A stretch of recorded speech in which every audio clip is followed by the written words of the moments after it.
আচ্ছা, কেউ যদি আপনাকে প্রশ্ন করে, বলুন তো খাবার কিভাবে অনেকদিন ভালো রাখা যায়?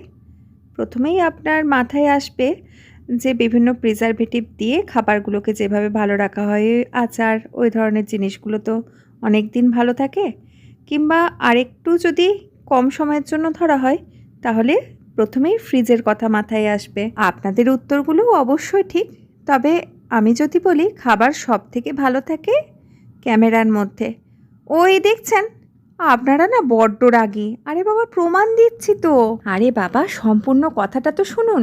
সম্পূর্ণ কথাটা শোনার আগেই এরকম চোখ পাকিয়ে আমার কথাগুলো শুনলে বলতে অসুবিধা হয় না? এই তো, এই দেখেছেন, আপনারা না একটু রাগ করতে পারেন, কিন্তু বড্ড ভালো মানুষ।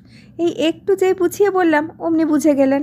এই যে পাতের ওপরে ধোঁয়া ওঠা গরম টাটকা খাবারগুলো দেখতে পাচ্ছেন, এটা আসলে গত রবিবার কতুলপুর আনন্দপল্লী জনকল্যাণ সমিতির বিজয়া সম্মেলনীর ছবির কিছু টুকরো অংশ। আরে এটা তো মাত্র কয়েকদিন আগের।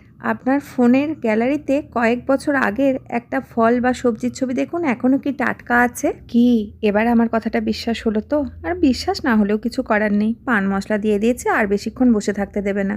এই যে আপনারা সবাই কিন্তু খুব ভালো থাকবেন, আনন্দে থাকবেন।